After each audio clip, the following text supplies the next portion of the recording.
Hi, I'm Dana Wilson. I'm Executive Director for Compassionate Idaho. And my name is Matthew Gray, and I'm the Vice President of American Safe Access Idaho Chapter. And we're here to show you how to gather valid signatures to put medical marijuana on the ballot for Idaho in November. The first step in signing the petition or gathering signatures is you must be a registered voter, a current registered voter in the state of Idaho. If you have moved, changed your name, or can't remember the last time you voted, it's wise to get registered just so the signatures are validated. And you can do so by filling out one of these cards. Make sure the entire thing is filled out, date of birth, current address, your ID or driver's license number, and if you don't have one, you can also use the last four of your social. It's crucial to put down your birth date, how long you've lived in Idaho, because you have to be at least 30-day resident in order to become a registered voter in the state of Idaho. Fill all the squares out, sign it, date it, turn it in to your county elections clerk.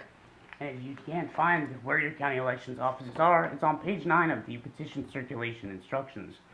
Also, if you need materials and how to gather valid signatures for our petition, you may find them on our website at www.compassionateidaho.org. It's under the Circulation tab Instructions button, and you'll find everything there for you to be able to start gathering valid signatures for us. You need to be a registered voter first. Once you've turned in your voter registration card or you've checked with the county clerk to make sure you are indeed a registered voter, you should go to the website and download the petition circulation instructions under the Circulation Center tab and get familiar with everything that's inside the instructions. Everything you need to know to gather valid signatures are in these instructions. I cannot stress to you enough how much you are going to need these instructions. So once you have downloaded the petition circulations instructions, we urge you to download the petition, become familiar with that as well, read through it more than once, as there are a lot of questions people will ask you that you need to know the answers to. Once the back sheet in the back, your signature sheet has been filled out by everyone from the same county. If you have people from another county signing, they will have to also sign a petition from that county. That's why you need to print out 2 or 3 fresh petitions with signature sheets so you can be prepared for that. But once you get the signature sheet all filled out, you need to take it to a notary public. You can go to your bank, or some of you may have a friend that might be a notary. But this is important. This is an affidavit that you will be turning in, so this is basically a legal document. Do not sign this affidavit until you get in front of a notary. There you will give them your identification. They will write down in their book what they need to do, and then you sign it, date it, everything, and this is where they'll sign it, do their little squishy notary stamp right here. Once that has been done and you've gotten your petitions notarized, you will need to take them to your county clerk elections office, which is, like Matt said earlier, Page 9. Page 9 of the circulation instructions. Right here, it has a list of all the county clerks, their addresses, and their phone numbers. You'll be able to contact them. Some of these addresses and phone numbers listed do not have a physical address. So the more rural places in Idaho, so you will have to call them and contact them where you can drop off the notarized and filled out petitions. Once you turn those in to the county clerk for verification, they will not mail it back to you. You have to physically do this. You need to go into their office. They'll ask you what it's for. They'll write it down. They'll get your phone number, and you will turn that in for verification. Sometimes it takes an afternoon. Sometimes it takes 3 to 4 days for them to verify it. But once it's verified, they will call you and have you come pick up the verified signature sheet and the petitions that it is attached to. Also, we forgot to add, it is important that the signature sheet never come off the petition.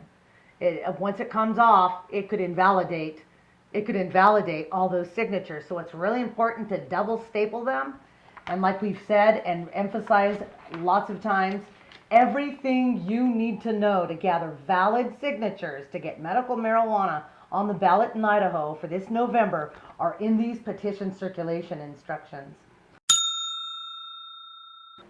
If you have taken the time to download this information and are very committed to gathering signatures for Compassionate Idaho, then we urge you to follow a simple code of conduct. We ask you not to engage in any illegal activity, not to goad the opposition, which you will occasionally maybe run into. Always take a team member with you. Always have somebody to back you up. If you have people that want to know information and ask you certain questions, always give them the petition, hand it to them, ask them to read it.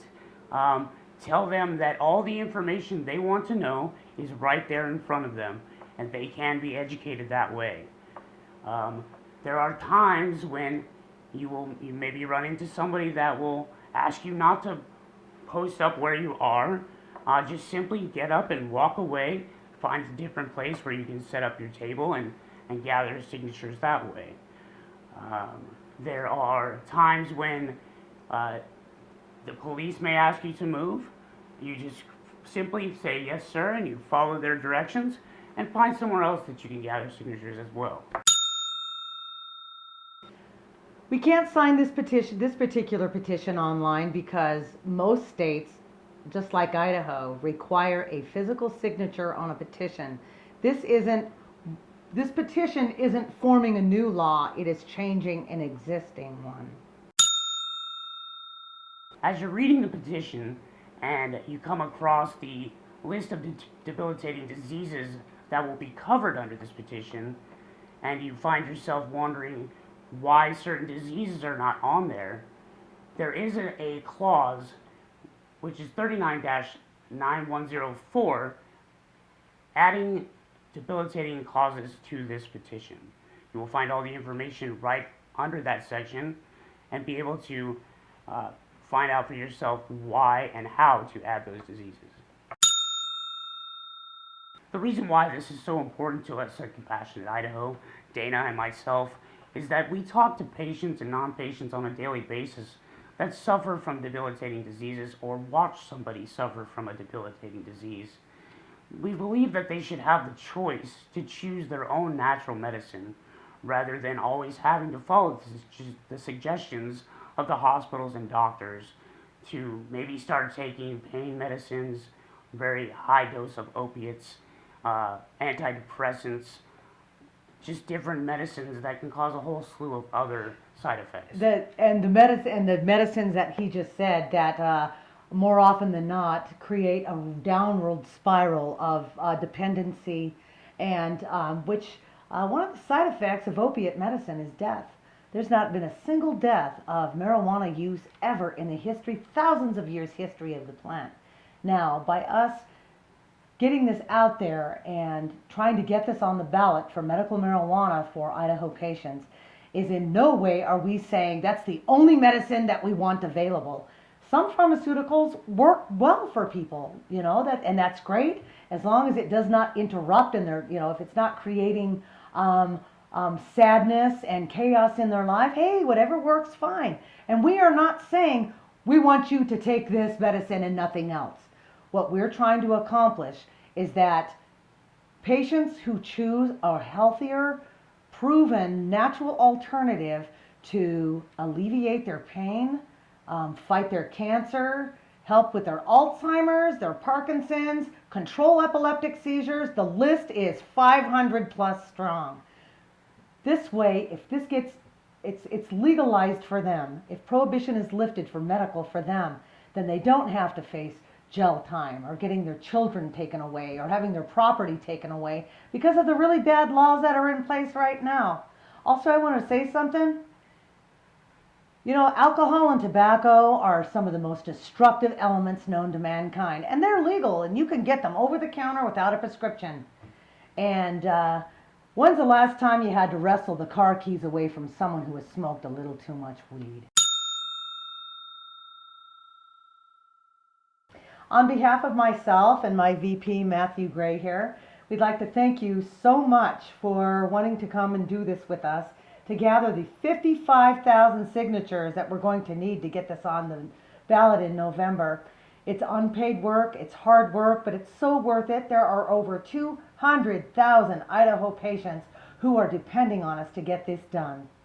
You know, if we can save a child's life, a best friend's life, a mother, sister, daughter, father, brother, whoever it may be, if we can just save one life, that makes it worth it to myself and to Dana here. Absolutely.